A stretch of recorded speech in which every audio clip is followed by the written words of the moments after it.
Hello, good morning and good afternoon.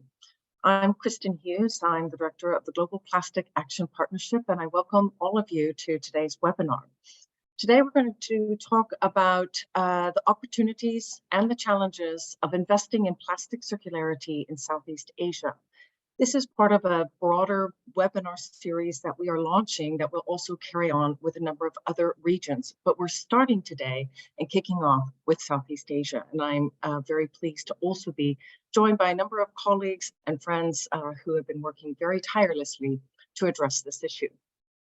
At the Global Plastic Action Partnership, we have been pulling people together to curate conversations to try to address plastic waste and pollution.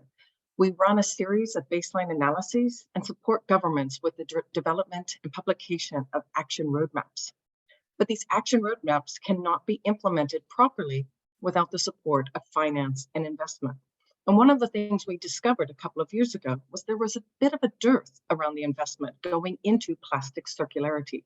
So we started to question, what will it take to actually increase the amount of investment that we receive, that not to GPAP, of course, but to support the initiatives that are trying to address plastic waste and pollution. We teamed up with the Circulate initiative, Circulate Capital, to start to really break through and to find some key objectives, key initiatives that are already working in this space. So you'll hear some of the case studies today from the publication that was launched in December 2022. And hopefully some of these learnings and some of these insights will also spur on additional investments and engagements in the region, and hopefully in other regions as well. We recognize that private sector, including multinational corporations, private investors, local businesses, they're all looking to respond, but I think some of them are looking for the keys to unlock the potential. And so I'm very delighted to be joined here today by Ellen Martin, who helped co-write the case studies that were published back in December. So the session today, and we'll hear from Ellen first, and then we'll go to a panel conversation as well. And so then we'll wrap it up with some key insights and Q&A. If you have questions that you'd like to ask of the panelists, as well as Ellen or even myself, please do put them in the chat, and we will certainly look to address those as we carry on the conversation today. So the session will cover a number of success stories from the specific region. We'll gather some insights on enabling the conducive policy environment for investments. And we're looking for all these insights that will help to continue to carry on the investments that you're going to be hearing about today. So diverse voices, stakeholders from private and public sectors to further understand the interplay, the interdependency between the two sectors, the role of policy, and how do we catalyze additional private sector investment in the region. So to kick us off, we're going to have a quick poll to hear from you what you think the biggest challenges are to financing the circular plastics in Southeast region. So hopefully you can see the poll. And we welcome you to participate and to vote. What do you perceive as the biggest challenge to financing circular plastics in the region? It looks like a lot of different varying answers, back and forth.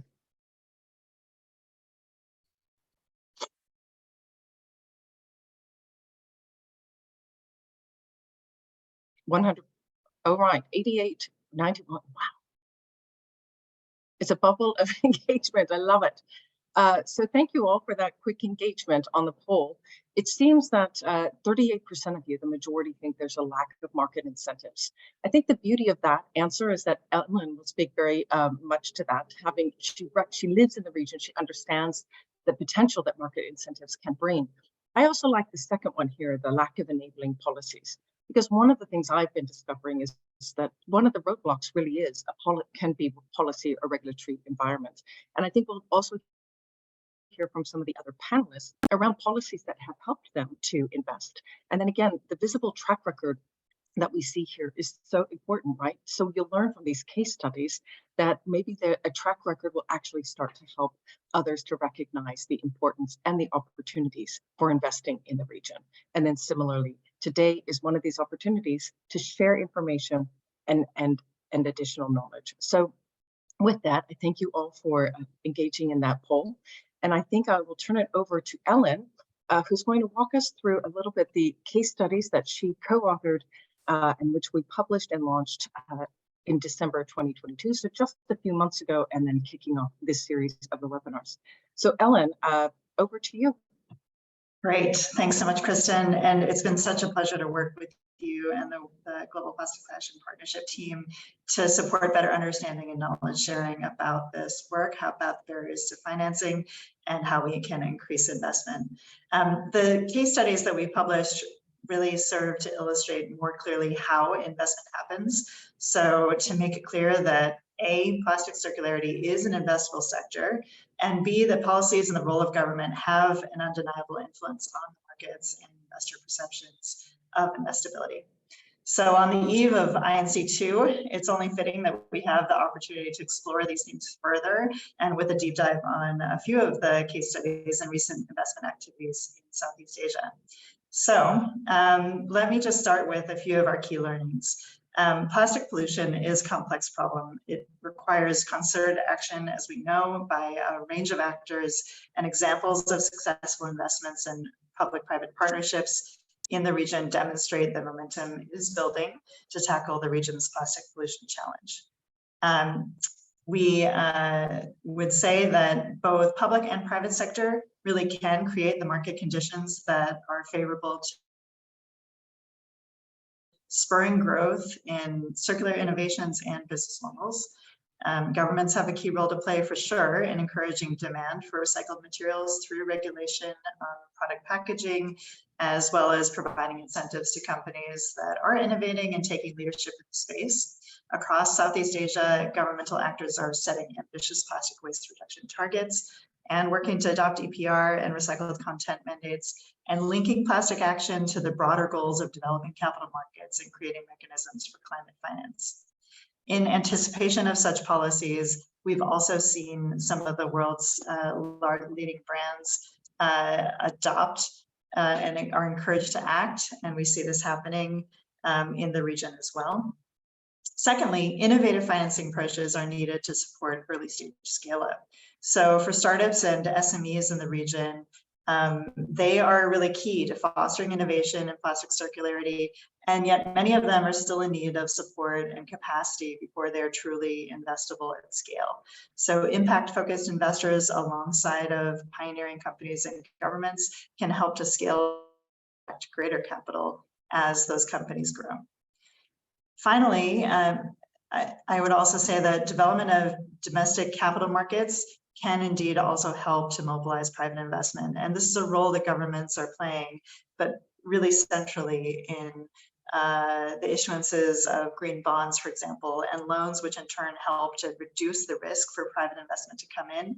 And we're seeing more of this in the region, especially linked to climate finance. So consistency in this regard, I think, will also help to foster market acceptance and engage more investors over time. Drawing on our learnings across these case studies, we see a unique opportunity for both governments and private investors to scale financing and support the development of a circular economy for plastics across the region.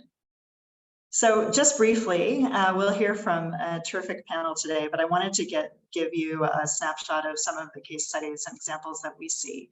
So as I mentioned, that strong demand that is spurred on by policy really informs globally what we're seeing, demand for recycled content, and in anticipation of both brand commitments voluntarily as well as new policy incentives coming into play. Driven by that and advancing their ESG credentials, Indorama Ventures, the world's largest producer of PET bottles, committed to doubling its recycling capacity by investing $1.5 billion to processing facilities across Thailand, the Philippines, India, Indonesia, and Brazil. And to achieve this, Indorama secured a blue loan financing package of $300 million from IFC, Asian Development Bank, and DEG in 2020. This financial instrument is really the world's first independently verified non-sovereign blue loan, and it's helped to foster the development acceptance of issuance guidelines for the nascent blue bond market. The proceeds are currently being invested in expanding IVL's capacity, and the expectation is that Indorama will be able to recycle the equivalent of 20 billion PET bottles annually with this new capacity. And we have on the panel today Anthony Watanabe, Indorama's Chief Sustainability Officer, and James Baker of the Asian Development Bank, who can talk more about this transaction. Another case study that we wanted to highlight was also from our earlier stage company, and Treaty Oasis is benefiting from innovative financing. As an Indonesian startup founded in 2016, the company initially recycled post-consumer PET bottles into flakes for the domestic market. We'll hear from founder Dian Kurniawata in a minute on this. And from its early start by 2019, it had successfully expanded its capacity. And unfortunately, the onset of the pandemic and challenges entering the European market proved hard to overcome, and additional capital is needed to sustain operations and further expand. But as a blended finance vehicle, able to offer that early stage Treaty Oasis, Circularity Capital with a guarantee from US Development Finance Corporation was able to support Treaty Oasis in setting up its first commercial rPET recycling facility and increasing that capacity further to 11,000 tons per year, and helping the company navigate through the challenges of COVID-19. With that scaled production and improved cash flows, Treaty Oasis is able to attract Alba Asia, leading recycling specialist and environmental services provider, to establish a new food contact grade rPET plant, and further capitalize on the global demand that's occurring. This exit from for Circularity Capital is a clear indication of that track record that we hope to see, and we have Caroline Wee, investment partner from Asia, for Circularity Capital, joining us today to speak on. Finally, as we mentioned, the development of domestic capital markets is key, and the role of government here is maybe broader than narrowly defined plastics action, but in Indonesia, we've seen the development of a number of mechanisms aligning with the country's commitment to reduce ocean plastic leakage by 70% by 2025, and the need then to attract billions of dollars worth of investment aligned with that. Global Plastics Action Partnership actually published a financing roadmap specifically for Indonesia a few years ago, which illustrated the investments needed, but the capital to invest needed to come from a variety of sources. And because governments, particularly in emerging markets, often face multiple financial obligations, these types of innovative approaches are key to raising funds necessary, and Indonesia's really been leading the way on that. It launched the world's first green sukuk bond in 2018 to raise capital for green infrastructure, including waste management solutions. And this has led to annual issuances ever since, making Indonesia the world's most prolific green sukuk issuer. And while such innovative mechanisms may still be in the nascent stages, the Indonesian government is really fostering that familiarity and acceptance in the market, and leveraging momentum to bring more private investors on board. The proceeds so far from the green sukuk bond issuances have already been used to finance waste management in 4 cities in the country, with an expected impact of nearly 1 million households. So these are just a few of the examples, and we're hear more today. If you're paying attention to the timelines, each of these occurred in just the past 5 years. And I have to point out that the government of Indonesia made its highly ambitious commitment to reduce plastic waste by 70% by 2025 in 2017. So the relationship between policy and investment is really clear, as well as the role of the National Plastic Action Partnership in Indonesia to really bring about the effective collaboration that's needed amongst so many stakeholders in the sector. With that, I'm delighted to pass it back to Kristen and the rest of our panel today. Thanks so much. Thanks so much, Ellen. I really appreciated the insights that you highlighted there from each of the 3 case studies. And in particular, I think it's really important to note that these investments all have happened in the last 5 years. When we look at things like renewable energy that also took quite a bit of time for folks to start to invest in, now it's quite prolific, and we see that quite readily adopted. So hopefully those who are leading, who we're going to talk to today, will actually spur on additional investment over the next 5, 10, 20 years, so we can continue to build on the great success that we're going to hear about today. So with that, I think I will introduce our panel today, and a great few speakers here. First, we've got Zenitha Paramita from the Ministry of Finance in Indonesia. So welcome for joining. And again, I think you, even Ellen, already talked about each one of these people. So wonderful to have you all here. James Baker from the Asia Development Bank, Caroline Wee from Circularity Capital, Diane Kernawati from Tridi Oasis, and Anthony Wanatabi from Indorama Ventures. So I think I will open the floor. I'll ask each one of you an introductory question, and then we will take additional questions from those of you on the webinar, as well as myself and Ellen, and so appreciate that. And Zenitha, I think I will kick off with you. Thank you so much for joining us today from the Ministry of Finance here in Indonesia. Indonesia, as Ellen also pointed out, was the first national plastic action partnership. Thank you very much. And you've made great strides in advancing the commitment on plastic waste over the past few years as a result of this public-private engagement. We've seen investment play a critical role in catalyzing action, and we know Indonesia is already taking a leadership stance in bringing sustainable finance to the forefront. So how has the Green Bond and the Green Sukuk framework enabled greater investment to tackle plastic waste? Let's think from the public and the private sectors alike, and what can other countries in the region learn from your guidance? Senator. Okay, thank you, Christine, and hello, everyone. Good afternoon. So first of all, let me introduce myself.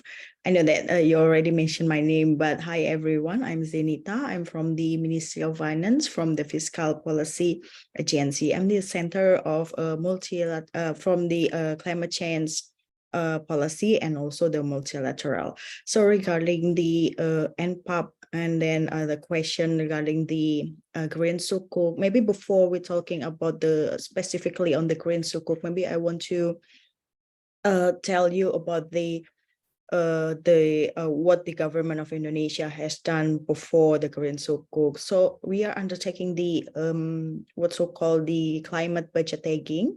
So first, we have a budget tagging in 2015. It started with the mitigation program first, and then followed by the adaptation on the 2018. So with the climate budget tagging, the government tried to see the effectiveness of the program or activities that has already developed by the line ministry.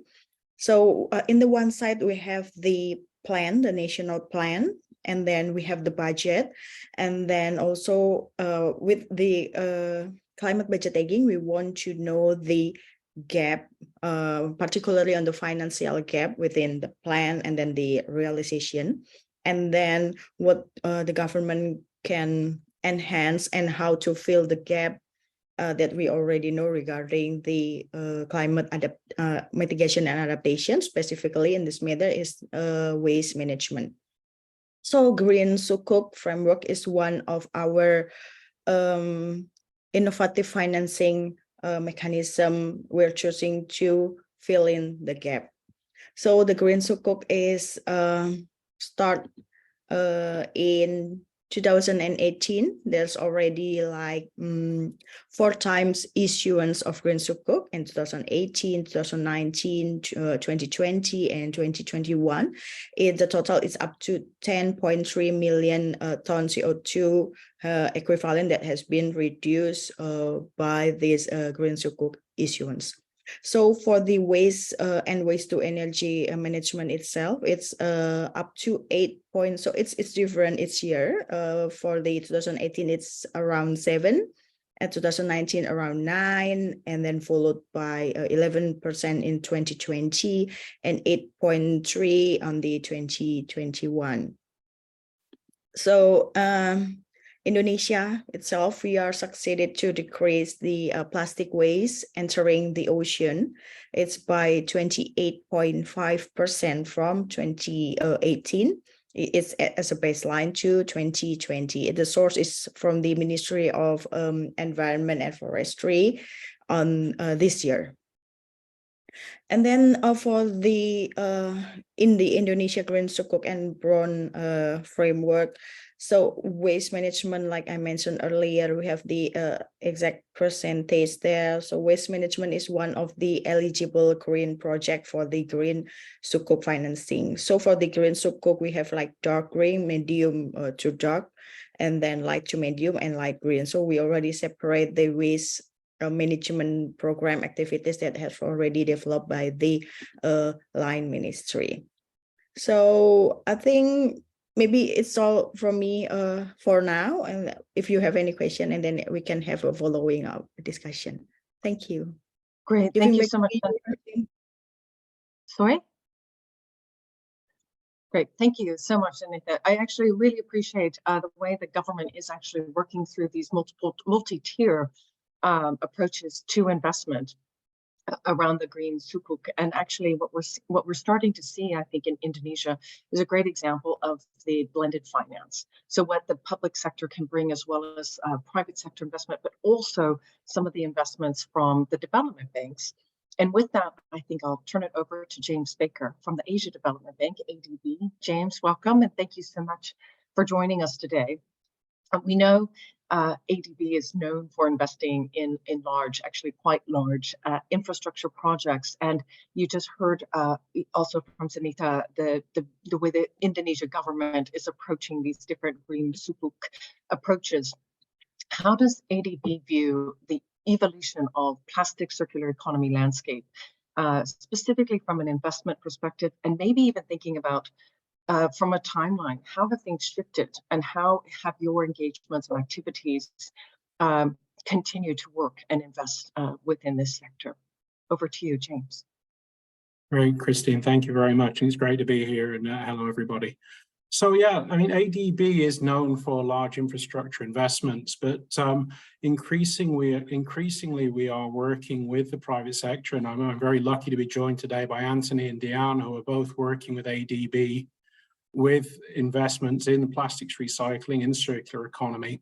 And we've seen that the private sector has led the way. And I mean, as Ellen mentioned, Anthony and Indorama began this with a blue loan in 2020. More recently, with an investment with Diane and Alba, which is hopefully going through this year.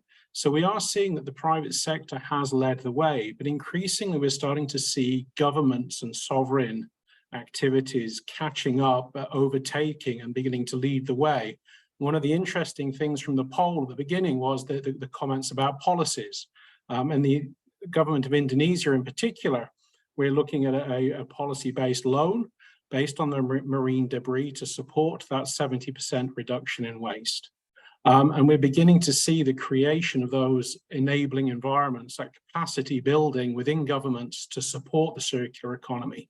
And as we move sort of closer through INC2 into the initiation of the Global Plastics Treaty, we're expecting to see more and more sovereign activities regionally leading the way and creating that environment where the private sector can step in and feel more enabled, more secure in developing circular economy activities in plastic and in other areas. ADB has had to change its approach. It's stepped away, or beginning to step away from just doing the large infrastructure projects. And those of you who are watching ADB will see that we're going through a reorganization this year to a new operating model, which is increasing our alignment with private sector. It's increasing our cross-sectoral work so we can better provide solutions. And that is how we are beginning to engage more with the circular economy, recognizing that siloed approaches, sectoral approaches are no longer the best approach to mobilize investment, to mobilize activities, both private and sovereign. And ADB is working hard to develop those skills, develop those solutions.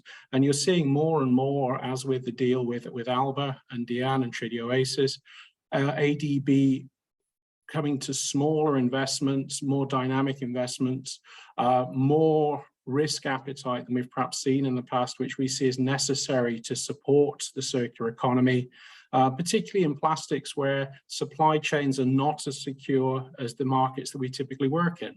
So it's exciting times, and ADB is looking forward to continuing to work with investments that we've already worked with and develop new ones. And it's important to say that, and I think hopefully Anthony will agree with this, that the loans are just the first part of the engagement between ADB and its partners. You know, we continue to work, we continue to develop new ideas and look for further opportunities where we really can add value. So thank you very much, Kristen. Thanks for that, James. I think it's really interesting. I mean, I think we'll come back to it as well, but to see the increase in the private sector, but also, as you mentioned, the government and sovereign investments in the space. So we might come back to you to understand a little bit more after these initial questions to understand maybe what's spurring on those increased investments. But thank you for those introductory remarks. With that, I think I'll turn it over to Caroline Wee, who's an investment partner here in Asia with Circulate Capital. And we're very pleased to work very closely with Circulate Capital, and we know that you've made several early stage investments to help scale infrastructure and innovations for plastics circular economy. How do you see other capital providers and investors coming into the space? And what are the gaps? What are maybe some of the roadblocks? And what more could be done to bring in different kinds of capital to support the infrastructure needs and other needs in this region? Caroline, over to you. Thank you so much, Christine. A pleasure to be here. Good afternoon and good Wednesday to everyone. So I'm Caroline, and I'm the investment partner for Asia Circular Capital. I've been in the venture capital and private equity business for the last 3 decades. It's always interesting to see new ideas and innovations and new investment spaces. Now, Circular Capital was set up 4 years ago to demonstrate that viable plastic circular economy investment opportunities exist in Asia, with the hope that we can pave the way for billions more required to build sustainable circular economy systems in the region.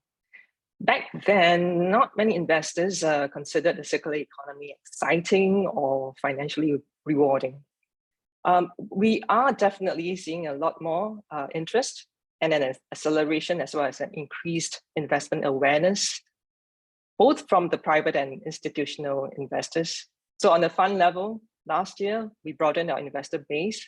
We welcomed new investors, including EIB, IFC, Probaco, as well as established private investors, including Builders Vision, Northeast Family Office, and the Minduru Foundation.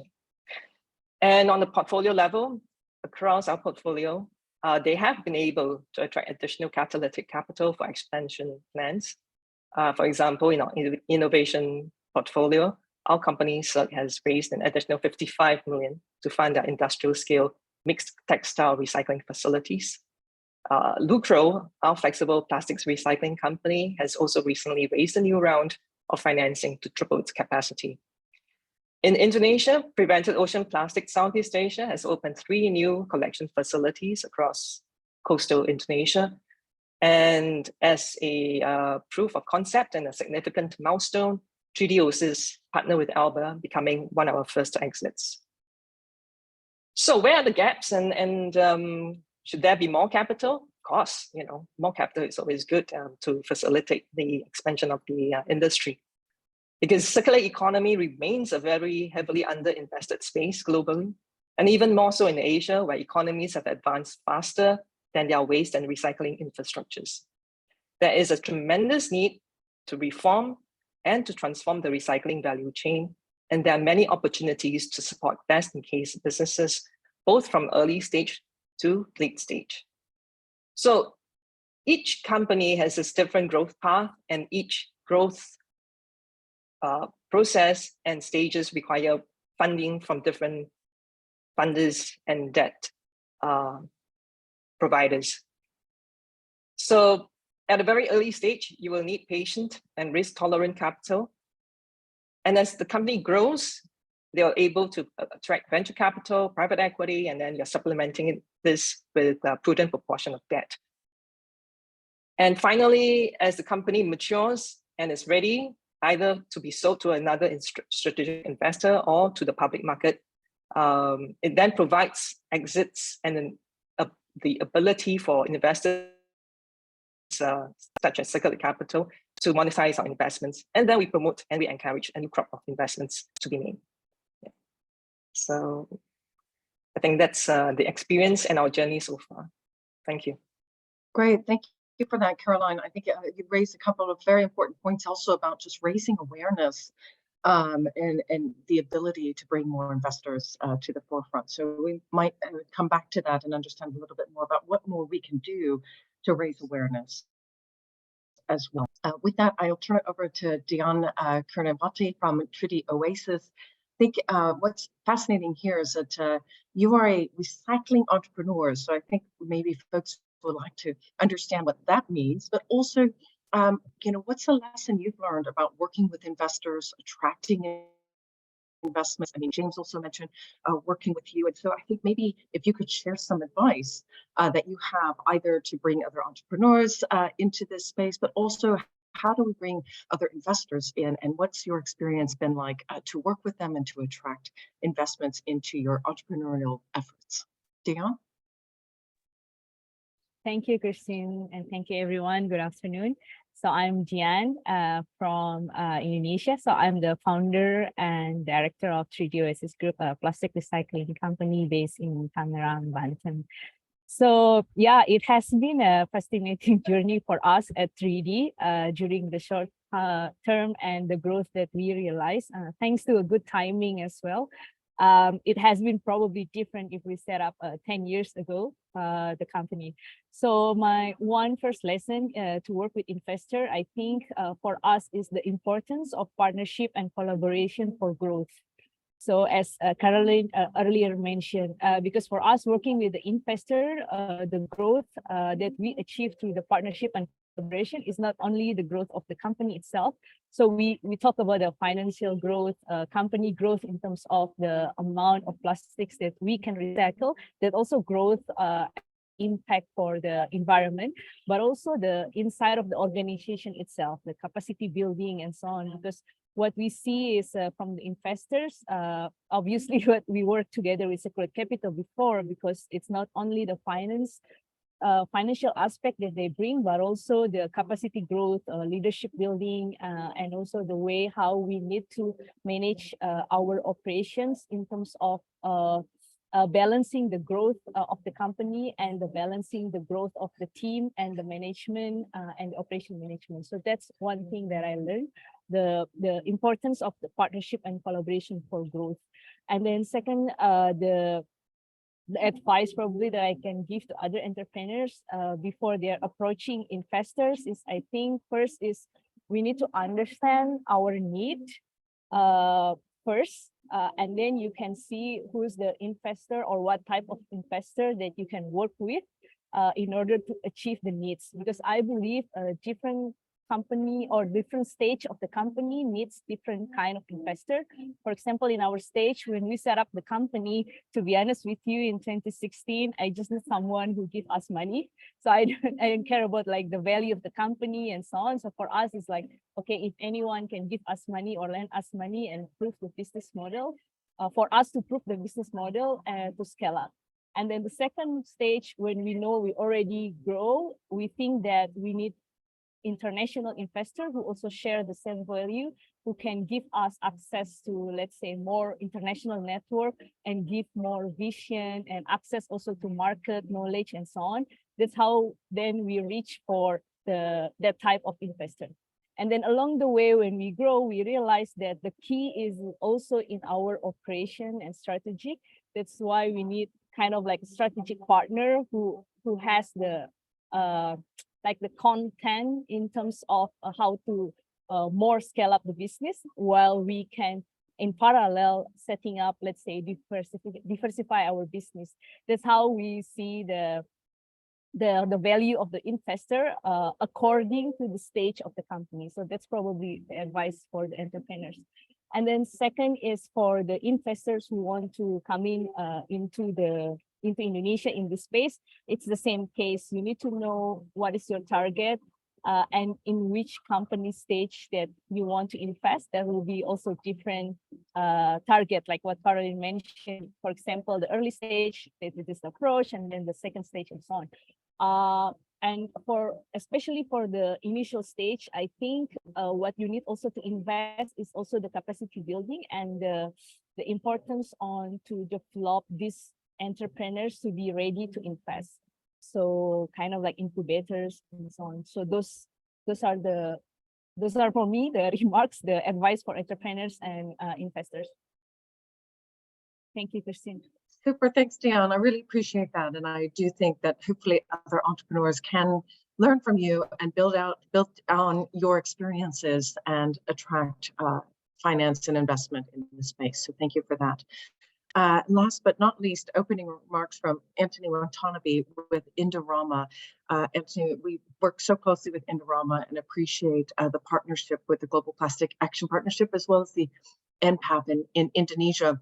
And we all know that you are one of the largest global PET manufacturers, but you're also, what I've seen over the last few years is this real transition into recycling and utilization of recycled PET. And we understand you're the recipient of the first blue loan to scale PET recycling in 5 emerging markets. So congratulations on that. I think it's very exciting to actually see this blended finance approach with your leadership and the engagements with ADB and others. It's also really interesting for us in the investor of new technologies and solutions for broader circular plastics. So what do you think is needed to unlock plastics recycling at scale in Southeast Asia?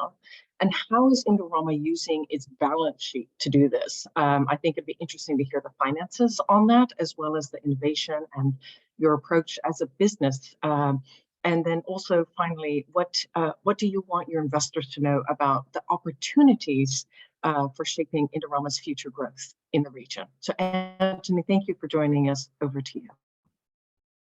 Thanks, Kristen. That's a lot of great punches you've thrown there. I will endeavor to be as concise and at the same time pertinent as my fellow panelists. Greetings, everybody. I think it's important to, humanize the organizations we work with. So I'd like to say I'm a Canadian citizen. I've been here for 9 years in Bangkok, 2 teenage boys and a wife of 25 years this year. And I fell into sustainability by accident in 2001. So that's a long journey of seeing the development, the growth, and certainly the interest today around ESG, recycling, circularity, sustainable finance has reached a fever pitch. And on the one hand, it's very encouraging. And of course, there are some watch outs around greenwashing, authentic actions, net zero, and so on. So Indorama, it was about 11 years ago, 10 or 11 years ago that we stepped into the recycling game. So we actually are the largest manufacturer of PET resin and also today the largest recycler of PET for beverage bottle application. And I can tell you there's still so much more work to be done. In fact, we did a mapping of the rPET demands of some of our major customers for 2030. Against the production, the supply today in 2023. And there's a gap of about 2 million tons per year. So that's across the globe. And that's the scale of the challenge that we're dealing with.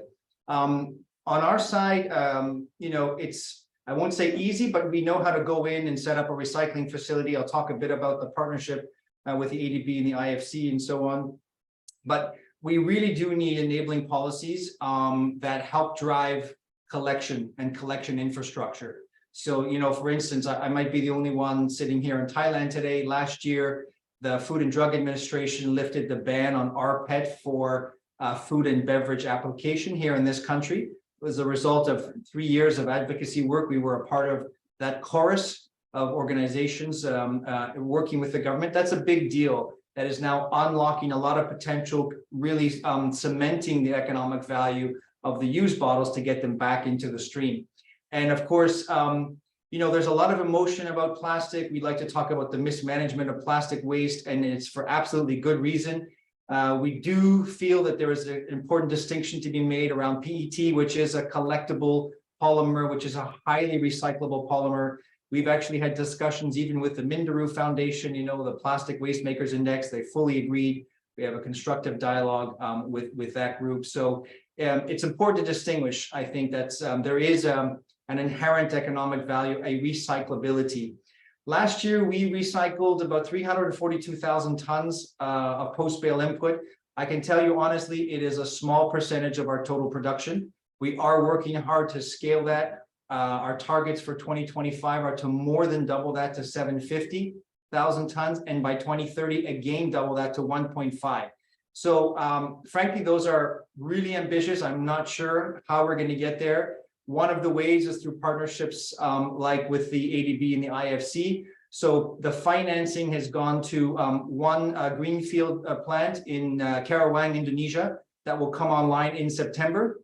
Another one will be in India. Construction has yet to begin there. Many people might know that last year with a Coca-Cola bottler in the Philippines, we launched a new bottle-to-bottle recycling facility of about 2 billion bottles per year. So this is the kind of way that we're looking to really close that gap. It's not easy. The ambition is high. The need is great. I think the economics are also in place. You know, our group CEO was at Davos, of course, the annual meeting hosted by WEF, met with a number of CEOs of our major beverage customers, talked about the price premium for rPET, you know, and the way to get that down to a closer level to parity is more feedstock, more collection infrastructure. I'll end with one last piece, how we're using our balance sheet. Everything that I've discussed so far is around mechanical recycling. So the traditional crushing, washing, converting into flakes, and eventually pellets for new products. At the same time, there is, of course, as we know, a different type of recycling. It actually has a spectrum around chemical recycling, where we depolymerize and then start the process again with the monomers. Last year, we launched a new initiative, a corporate venturing arm, to focus on advanced or chemical recycling with a pretty significant financial commitment, $3.7 billion to be deployed through 2030 to focus on companies that have different types of enzymatic, pyrolysis, different types of companies operating in the chemical recycling space, because we know that that's going to be part of the future roadmap to close that gap and to address the mismanagement of plastic waste. So that is something that was launched at our Capital Markets Day. We've already announced a few partnerships in that vein with Carbios, the enzymatic group in France, with Origin Materials, Polymateria. I could go on. So it's a big deal. We recognize the scale of the challenge. That's where we also recognize it's not something we can do alone. So whether it's with a Coca-Cola bottler or a government or a development agency like the ADB, we are open and I think ambitious around the level of partnership that can help address the challenge. And I hope we have some time for some questions. I see some fantastic questions in the chat. Thanks, Kristen. Thanks for that, Anthony. And actually, fascinating to hear about the investments that you're making in such a broad space too, not just in the mechanical recycling, but in other types, and also the partnership with Polymateria, which I think is also a fascinating approach in this space. So thank you for the insights that you've shared, and I really appreciate, you're right, the fantastic questions. And thank you to all of the panelists for some great insights here to kick us off in this conversation. There are a couple of questions I've seen in the chat, and we will address these specifically around that.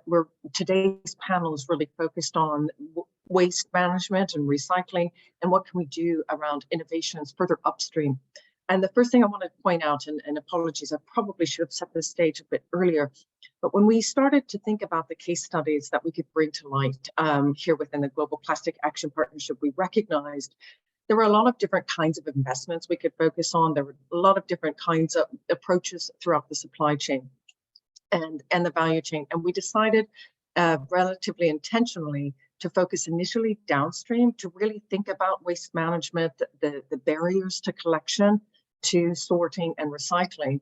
But it is our intention to also focus and have case studies that really drill down further into the incentives that will unlock investments into the innovations upstream around design and the reduction of plastic use altogether. So this is a specific focus on downstream and waste management, but I just wanted to point out that we have every intention also to talk about upstream innovations as well.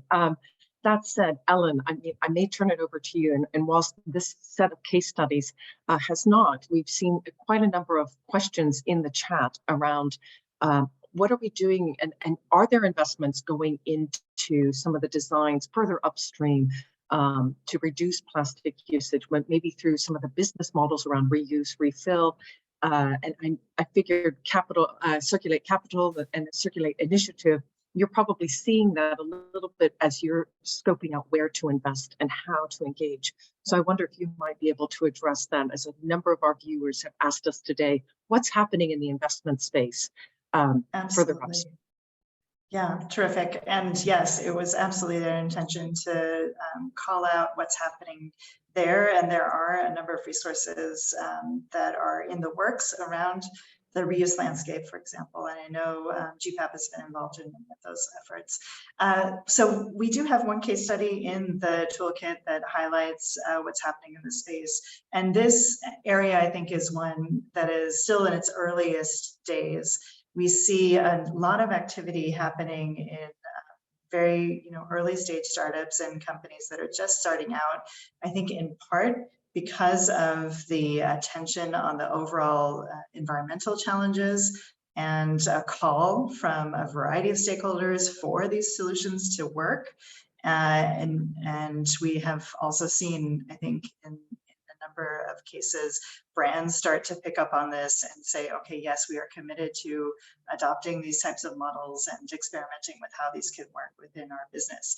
And with that momentum, there has been some activity on the entrepreneurial side and venture capital coming in. But I would say this is an area where it's particularly crucial that we see policy play a role. And I think that we've started to hear within the context of INC and those negotiations that policy makes so much of the difference, that for an individual, say, reuse refill model, the challenges to overcome the economic barrier that is convenient and cheap is a huge hurdle that you have to deal with on a systemic and almost on a shared infrastructure basis.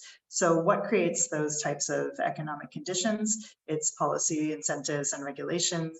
It's also consumer behavior change. And those things are very hard and systemic in nature. In the case study, we did see, for example, policies taking hold in the EU are encouraging, giving investors confidence that these types of reuse and refill business models can have a future, and very exciting to see some of those activities. And then I guess we would say that the most sort of demonstrated track record would be from an example of SodaStream and the acquisition of that company by PepsiCo a few years back. And of course, that is a model that has been in play for a number of years, but in the zeitgeist of what's happening in reuse and refill and alternative models overall, it's an important marker of what the future could hold for this type of business model.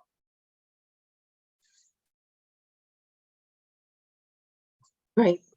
Thank you. Thanks, Helen. Really appreciate that insight. And again, I do think it is important that we look across the entire value chain and not just at waste management, though we recognize it is also important to understand the implications of the downstream needs. There are also a couple of questions in the chat specifically focused on EPR policies. And some of them focus, and Anthony, I may bring these over to you because there's a question, and probably Indorama is dealing with EPR in a number of different countries. And I think it's an important way that we can think about the policies of EPR. How can that support investments into recycling needs, but also what are, maybe you've seen some examples of good EPR. I mean, Xander talked about the economics and the impact and the need for EPR maybe to bring about positive economics in investments, in recycling. And so I wonder if you might be able to share your insights and experience dealing with EPR as a business. And are there examples where EPR has really truly helped to bring the positive economics for recycling? You know, it's an excellent question. And of course, it is something that we track as a matter of course. You have a variety of schemes around the world. So right now, even something like deposit return schemes, there are 40 or more in different jurisdictions. We have actually found that DRS has leads to a better collection rate even than EPR. So, you know, EPR would be, say, curbside collection run by a government agency, as it is in my home province of Ontario in Canada, versus a DRS, which is maybe returned to the source of purchase and then a financial compensation for the consumer in that case. These are two, you know, largely different models, all designed to help drive the collection so that there is feedstock to recycle. And we've actually been having these discussions with other types of beverage packaging organizations, which again might seem counterintuitive, but just looking at comparative studies around these different policies. And there was a question also in the chat about the informal economy. And that's something that to me was very surprising coming here to the region from the West, where somebody talked, I think, about scavengers or waste pickers. And although it's not tracked empirically here in Thailand, the collection rate is actually quite high, around 70%, and largely due to the informal economy.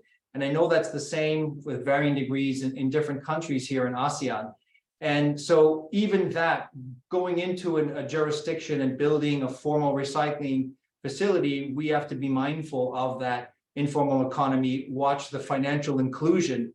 And that's where I think, you know, partnerships with local groups, partnerships with development organizations can help us understand the local context such that we're really adding value and on not impeding on somebody's livelihood. So pretty broad and I think deep topic at the same time, one that we're absolutely invested in, both from a formal standpoint and then from a development standpoint with respect to the informal economy. Thanks for that, Anthony. Actually, I mean, the informal sector really does play such an important role in helping us to drive the circular plastics agenda. And we work very, very closely with them in all of the countries where we are engaged. And so it's great to hear about what you're seeing, even specifically directly there in Thailand as well. We had one question come in for Zanita that I will direct over to you. This came from Kim over at G Diapers, and they're doing some really amazing work in Indonesia, specifically focusing on nappies and a number of communities there. And I think she heard about the positive engagements and the investments through the green sukuk bonds. And I wondered if is there a process for others to submit proposals to be considered for the green sukuk bonds? Sanita. Okay, thank you, Christine.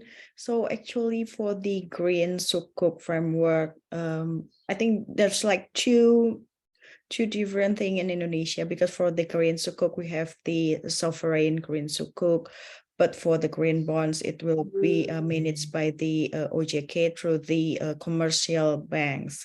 So there's like two different framework here.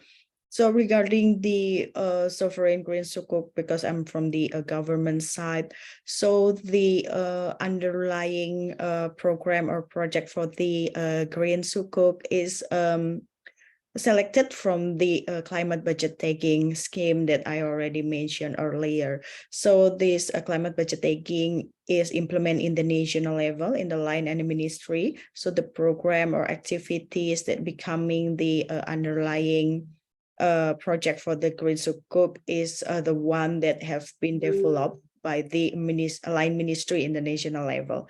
And also we are now try to promote the climate budget taking in the regional level. So then in the future, we are expecting that the regional government also can issue the green sukuk or green bond.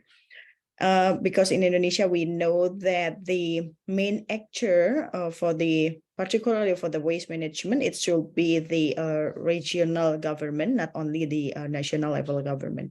So when we're talking about, is it possible to process or submitting a project regarding the waste management for the underlying in the green sukuk or green bonds?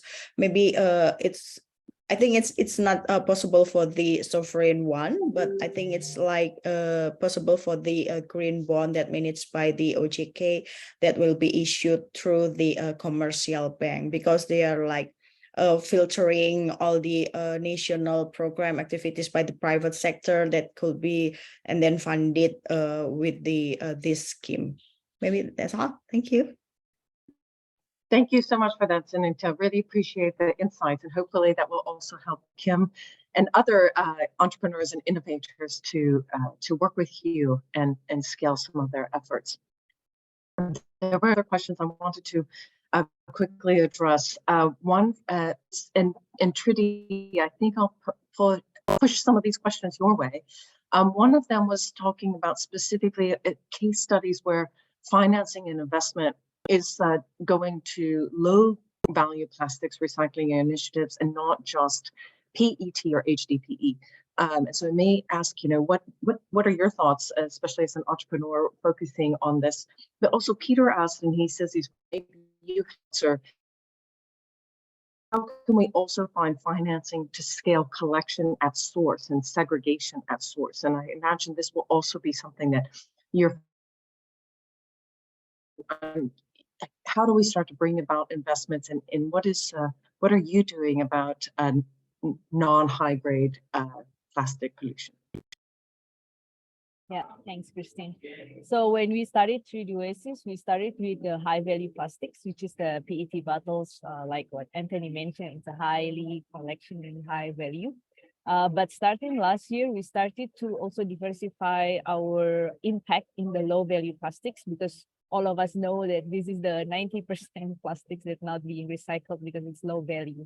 So what we did is we also got finance. I would like to explain like the sample of the project that we had. So we had two projects. One is with the DBS Foundation, and the other one is with Alliance to End Plastic Waste. So both projects, we received kind of like financing in terms of the grant for collection, how to increase collection of low value plastics. So we work together with the households, mini shops or warungs in Indonesia that mainly create the plastic sachets and all those low value plastics waste. So we set up the collection channel and also to create awareness that this plastic value. And then those plastics are being collected and then we transport to the cement industries for them to use as an alternative fuel. And in that case, also there is another finance scheme for that. And for those collection, we use data transparency, and we can use that traceability of data to again sell and get another revenue to sell as a plastic credit with another company that for them to use the data also to their client as a part of like a plastic credit scheme. So that's such an example. Right now, the business model is still small because we are mainly concentrated in the PET business. But I think this is another potential if we can, let's say, prove the small business model and prove that the collection of low value plastic can be a workable business model. Probably this is another area that we would like to make it upscale later on. And then to answer Peter's question, yes, obviously it's the same logic. I mean, the investment needs to work, especially the impact investment needs to work both on financial and environment sustainability as well. So as long as the collection system can prove that financially it's sustainable and have a like positive impact in terms of financial, of course, the environment that will come as well.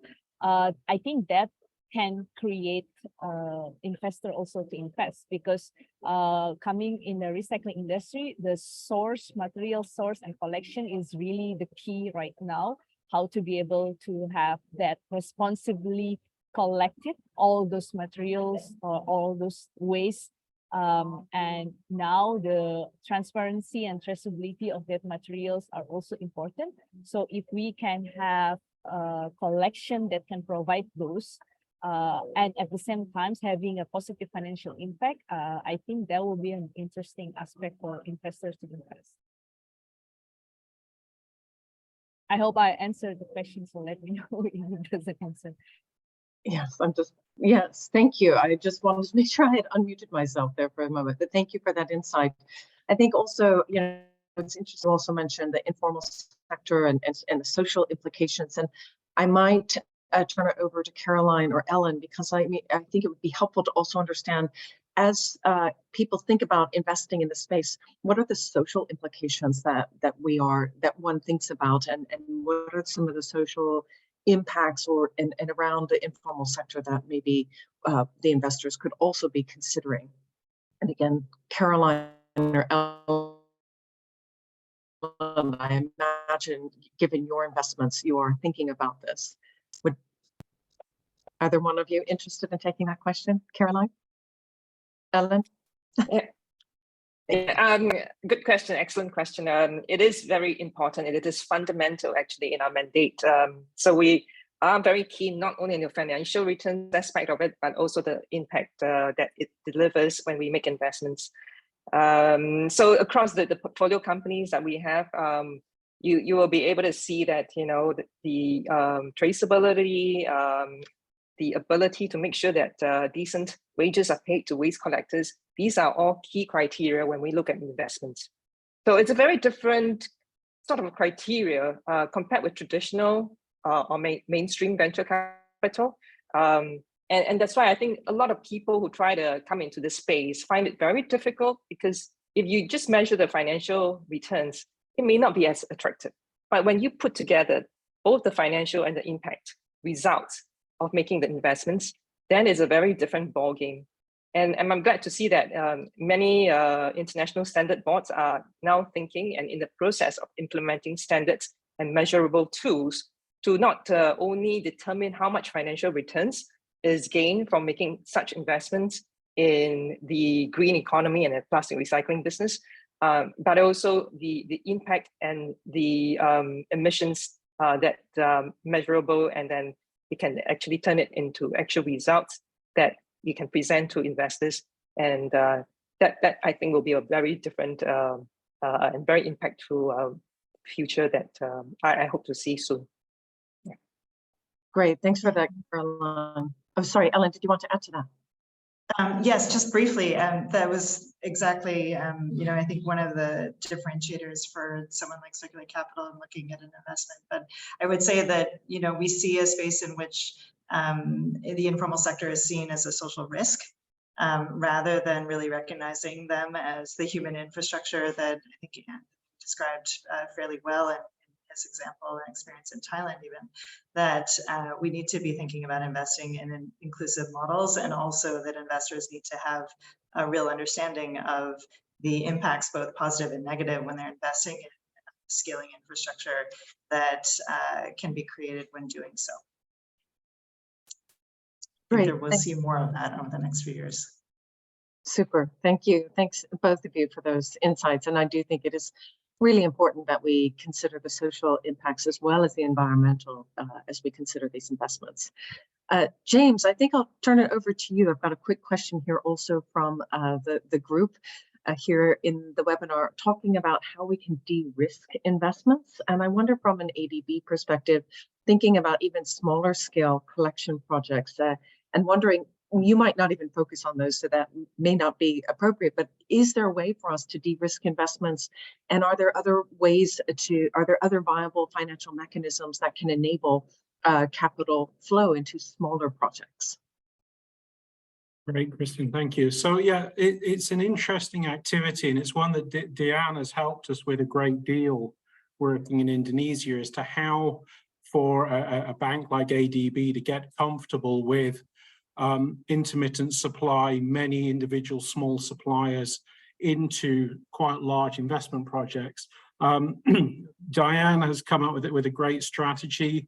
I think we ended up with four approaches to try and provide the level of comfort that we needed, still relying on informal collectors, informal aggregators, but building that together into a picture, ramping that up to the tonnage that we require, and building the confidence of ADB's risk management team in that.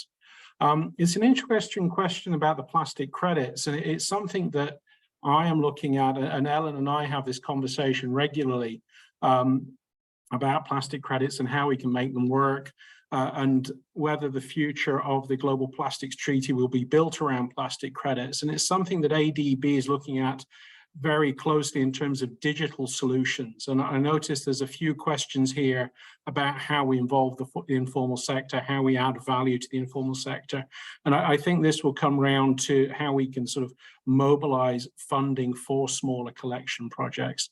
And that is, if we can effectively mobilize plastic credits with a digital system that starts at the informal collector, travels up through the system to enterprise level work. And Anthony and I have had this discussion previously about how we can integrate informal aggregators with companies the size of Indorama and their enterprise level software systems. That at the point of crediting, which is most likely at these larger sites, that the funds can then flow back down through that same collection system, through that same blockchain system, to the individual informal collectors into their digital wallets. And in that way, mobilize the funding from the credits down throughout the value chain into the pockets of informal collectors, into the hands of people working day-to-day collecting these plastics, and in so doing provide better jobs, provide quality jobs in that area, but also provide that traceability, that predictability, that data that allows us as a bank to look back over the history of that for the past 6, 8, 12 months, year, 2 years, and say, yes, even though this is an informal activity, even though this is not predictable, we can see that there is a track record, and we can see that that will allow us to de-risk and understand the risks, understand the fluctuations, and make better investment decisions.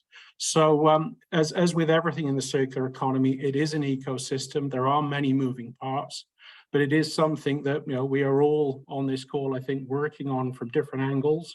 ADB is investing heavily in the development of digital solutions, digital roadmaps on how this can work.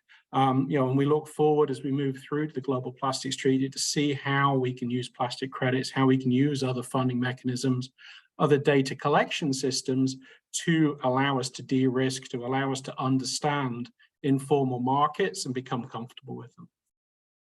Thank you. Great, thanks for that, James. Really appreciate the insights there. And I do think folks on the webinar have been curious to think about what are some of the other kinds of investments and the de-risking mechanisms. So appreciate the insights from ADB there. I think we've heard quite a bit from our panelists, and again, and I really appreciate all of you joining us today and providing your personal experiences and insights to really help us think about bringing and catalyzing additional investments into the Southeast Asian region. There's plenty more for us to learn from each of you, and I'm sure that we will continue to build on this conversation in the future. With that, I think I would like to turn it over to Kamala Ernest to provide some closing remarks.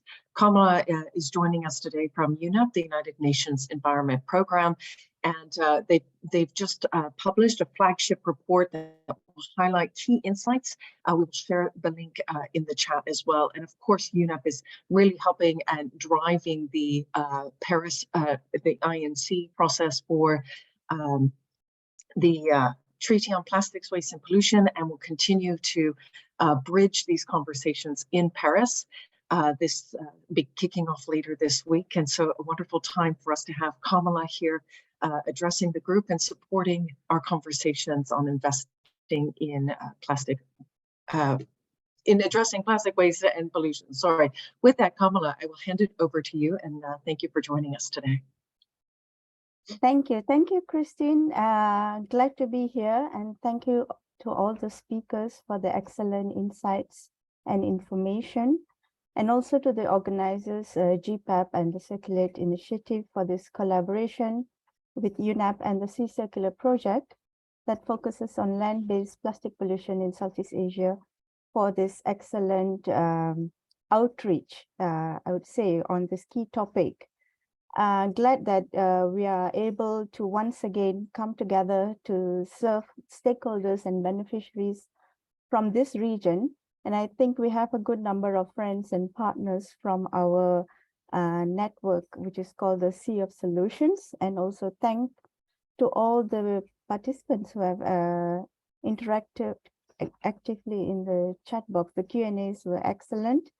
I also realized that listening to all the speakers that we have a good number of common or complementary areas of work, which are quite interesting and more reason also for us to partner and collaborate together so that we can bring solutions collectively to address the problem. Of course, there's mentioned, we all know that these are key topics. Investment in plastic circularity is crucial. And just in a few days' time, governments will convene in Paris for the second Intergovernmental Negotiating Committee meeting, in short called INC, to continue the negotiations for a global agreement to end plastic pollution that is expected to be finalized by the end of 2024. Definitely financing mechanisms and investing in plastic circularity will be crucial in achieving the targets of ending plastic pollution that countries will set as targets nationally and also collectively internationally. So the discussions today are very much in line with a major report that UNEP had launched just last week. So this was also mentioned by Christine and other colleagues from GPEP. It's called Turning Off the Tap, How the World Can End Plastic Pollution and Create a Circular Economy. The report uses a target scenario of 2040. You can see that I have the backdrop of the report cover, and the report will also be made available in the Q&A or chat box, the links to the report. So it provides recommendations for systems change that is needed through market transformation, policy and regulatory changes to achieving a robust plastic circular economy. So what's interesting is when we are looking at investments in plastic circular economy is that the external costs of social, environment, and economic of plastic pollution, and also the direct savings that can be achieved is about $4.5 trillion that we can be achieved by 2040 by some integrated steps. First is eliminating single-use plastics or unnecessary plastics, implementing 3 market shifts, that is on reuse, recycling, and also to reorient and diversify on alternatives and design for circularity, as well as dealing with the existing plastic waste that's already in the environment. So what we are looking at is a robust integrated approach that is also complemented by the right policy, market incentives, investment, and so on.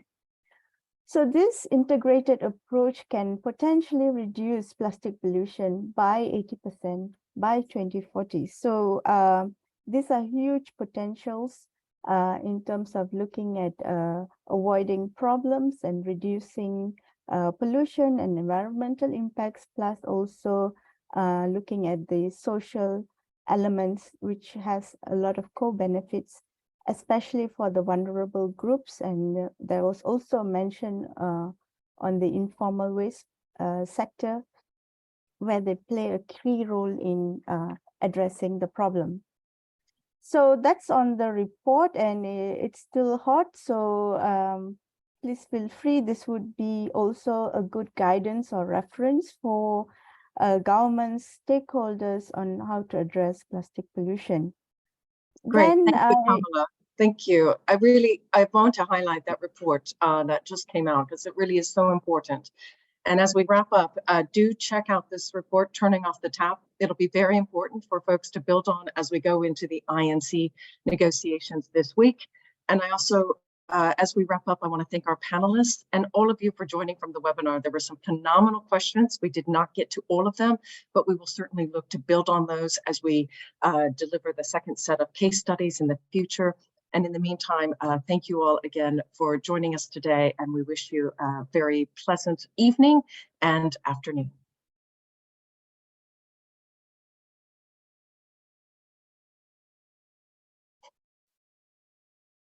Thank you.